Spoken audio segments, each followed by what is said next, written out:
Chattanooga, boy had $1 and a dime.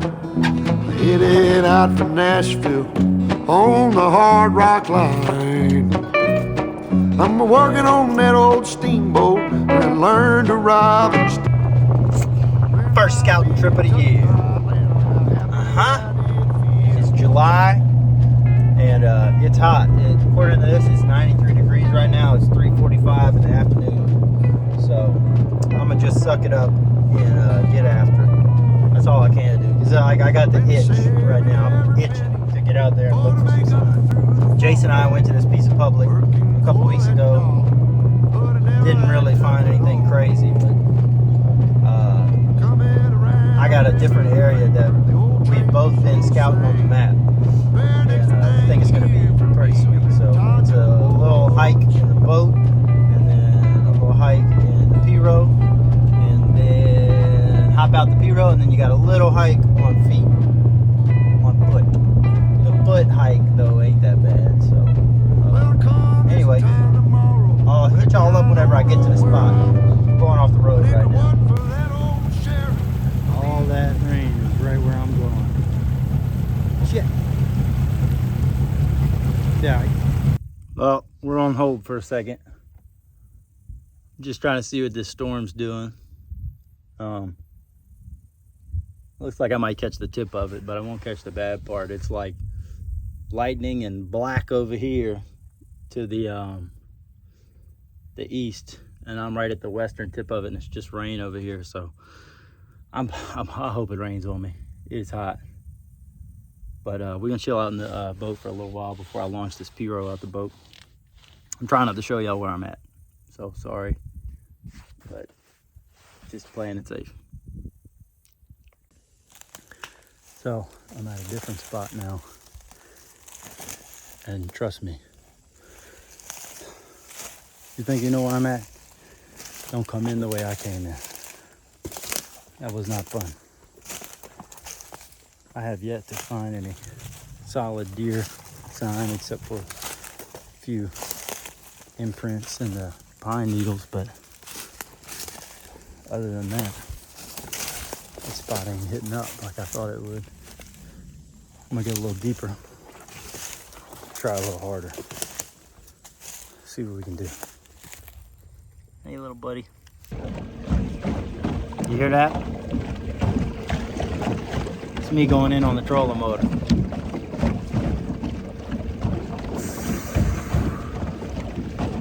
It's not a good start. I went and scouted this one island. It's a no-go for me. Left, come around the corner, big squall. Took off running, got about a quarter mile, engine locked up. That's never good on an outboard. Tried to restart it, flywheel wouldn't even turn over. Tried it a couple more times, it turned over. So, could be any number of things. It's either gonna be a bunch of money to fix or kind of a bunch of money. I'd rather it be kind of a bunch of money, obviously. So, whatever. We know now where not to hunt though. That's a good thing. Oh, bruh. As soon as I turned the camera on, dude, literally just flipped the camera on. Look at this. Thought you had me, boy. Hoo-wee. All right, I think I'm gonna walk a little slower now, but anyway. So it's been about a week since I destroyed my boat motor. Took the head off, found out it was the second piston on the left at the bottom. The left piston at the bottom, the cylinder wall is gouged out and scarred up, so it's gonna be a big fix. But I got a buddy, well, Jace, is gonna loan me a 75 that needs a little work to use for now until we get this one fixed. But for now, we're going in on this public land. Got the camera strapped to my belt here. And I've been to this spot a lot. Last year I hunted it, saw a few deer, didn't get a shot on one. It's like a Tupelo oak mix, and there's privet bushes, pretty big privet thicket, and right on the back side of the privet is a big swampy area with Tupelo cypress mix. And the deer are edging on the deer are bedding, or were bedding last year on the edge of that swamp. So we get back here today, see what it looks like, see if we can't find that same funnel they were using last year. A little advice for summer scouting and dealing with snakes is anywhere you see deadfall, like where that snake was, usually makes pretty good homes for mice and other rodents. But not to mention, I was 5 yards from a ditch that was holding water, so plenty of frogs around there for him to eat. So just keep that in mind. See, right now I'm walking about 20 yards from a ditch, and there is just dead limbs everywhere and dead trees. So my eyes are glued to the ground right now. I'm not quite back where I want to be right now, but it's a pretty big track right here.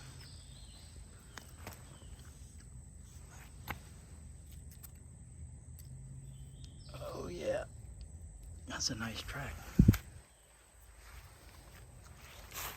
Seems like this deer is following this ditch. That's an old track, so no telling what he was doing or where he was going. But that's interesting. He's going right back where I'm going. So hopefully my theory still stands true, which wasn't a theory. I found their beds, but hopefully they're still bedding back there. Like I said, right next to the ditch. Look at all the frogs jumping around. Stay away from me. 5 more steps and there's another one. Where you at? There he is.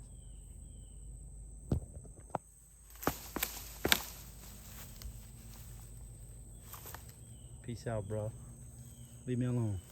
This is one of those spots that looks great, but isn't. Yeah, I got a stick now. So what I mean by that, transition right here. There's a whole different type of vegetation growing back here behind me. I don't know what you call them. They're like some weird windy mangrove trees. But got the big woods back here, these mangroves, and there's a field right here, and everything pinches down right here. Intuitively seems like a good spot. Hunted here probably 3 or 4 times last year. Didn't see much. There was a little bit of sign, but the gut feeling that this spot was so good kept me coming back here. I never saw a deer, never heard a deer. I just think I got fooled, but it looks really good. And there's some good oak trees like last year. This Big Daddy was producing last year. But like I said, it's just nothing. It's kind of hard to see, but right there, that is a muzzy trocar. I shot a squirrel last year from that tree right there. Squirrel was on this tree. Arrow went through him, came hit this tree. Yeah, I shot a squirrel with muzzy. So right now I'm on a pine ridge, as you can see, but I'm about to fall off the top of this ridge into a small, I guess mangrove bottom, I guess you could call it. It's like mangrove trees, but it follows the ridge, and it's got this green grass. Matter of fact, you can see it behind me. It's It's got this green grass on the edge of that little section of mangroves or whatever they're called. I'm gonna learn the name. But I'm gonna check that and see if they're bedding on the edge of this ridge or walking it. This to me just looks like a deer nest. It's that high screen cover. They talk about high stem count. All it is a bunch of little saplings like that all throughout that whole thing. A buck could easily get in and out of that if he wanted to, and bed on the edge of it and watch this whole bottom. Interesting. As soon as I cut the camera, I noticed this all looks laid down. Not like a fresh bed, but, and indeed there is old poop in it. So, theory's correct, bedded on the edge. So something interesting had just happened. Came out of the bedding area, or what I think is the bedding area. Actually, I'm heading into another one, kind of, right out in front of me. It's this one's kind of a guess. It's pretty thick, but I'll find out once I get in there. But something interesting, I've been walking around here, talked to the phone a little bit, but my wife just called and I answered the phone. As soon as I answered the phone and started talking at a regular volume, a deer, I assume it was a deer, wasn't running, just walking away from me. Probably going downwind of me right now. But straight back behind me, there's some deadfall. There's a dead tree right there. So I don't know if it was bedded right there or walking this way. I have no idea, but pretty cool. Check this out. This is the second time I've noticed this. Here's a young tupelo. Just all the leaves eaten off of it, except for up here.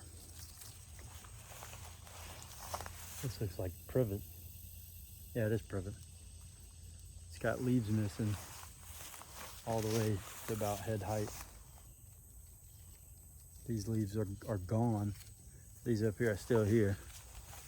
Come up here a little bit.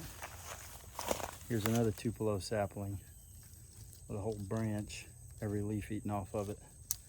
And then up higher, still leaves. So I guess the deer eat these young tupelos like this, and I kind of knew they picked the greenery off of the privet already, but it's literally coming down where last year there was a trail coming through here like this. The way it's set up, it's bedding. I've seen them bed on the edge of this bottom before. It's bedding behind me, and it kind of funnels down right here. It's thick on both sides, and where it's thin right here is only 20 yards wide. And for whatever reason, they were funneling to that point the past couple of years. So I'm going up in this bottom where I've killed a couple deer. Or I killed a deer, I shouldn't lie. I killed a deer, and I've seen deer here several times. There's a lot of greenery missing off of these young trees. All the tops eaten off of this one. This is old here. You can see some new growth coming back. That little stuff. But you can see where they ate the tops off of all this at one point. Top missing. Top's missing on this one. So they're still in here.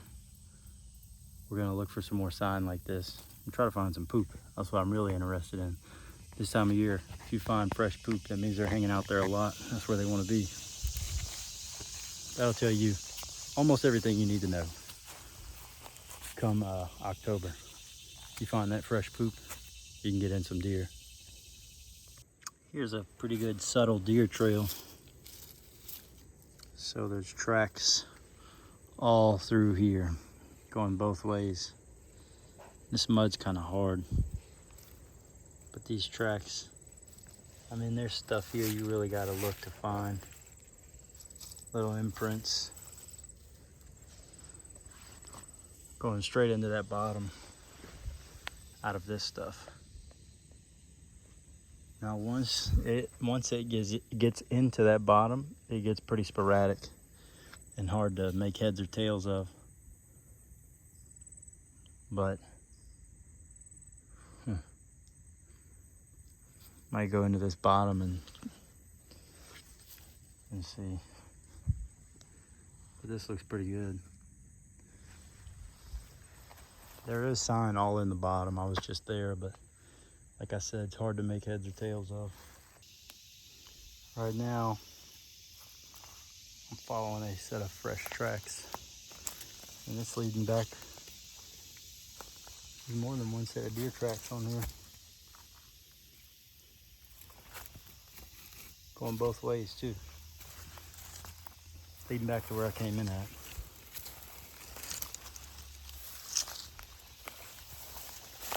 Yeah, it's going straight into these mangroves. Second set of tracks I found like that. I gotta put this camera somewhere. Let's keep walking. So check this out. It's pretty interesting. Right now I'm in the middle of a fallen over tree. They had a big deer trail that runs right at the tip of it, following this little bayou right here. And I saw some deer tracks turn off it, like going into this dead tree. Well, look where I'm standing. There's a bed right up against this pine tree. There was another bed right up in there. And I came walking in here, well, crawling in here really, to see what it looked like from in here. You can't see a thing. So maybe when you're laying down, like a deer laying down would be able to see, I guess, back up in there on that that pine ridge. But check this out, right behind me. All of the tips have been eaten off at some point. Here, back here. All this stuff right here at head height. Some of that's been eaten. Pretty interesting stuff. So they're definitely bedding right here. Something is, at least. There's a lot of tracks just in this little cove right here that I'm in. Pretty cool spot. I'm gonna try to find a tree to hunt. I see a good open spot about 60 yards from here. I'm gonna go check it out. 2 years ago, they were crossing the little bayou, not far from right here. So I'm gonna go see if they're still doing that. All right, so the camera, and put the camera about 60, 70 yards behind me on that first pine ridge that I came in and saw, because I don't know how I missed this on my way back there, but they were walking this side of it and walking the edge and coming back around that way for some reason. And it's too hot to really want to go see why, but there was a ton of tracks everywhere. So I hung the tree about 7 or 8 feet up in the air, facing down. The stick's coming in handy. Facing down at the ground. Hopefully it's above anybody's eye level, and the deer's eye level as well. So we'll come back and check that probably early September, mid-September, a few weeks before the season. See what it's got on it. Over and out.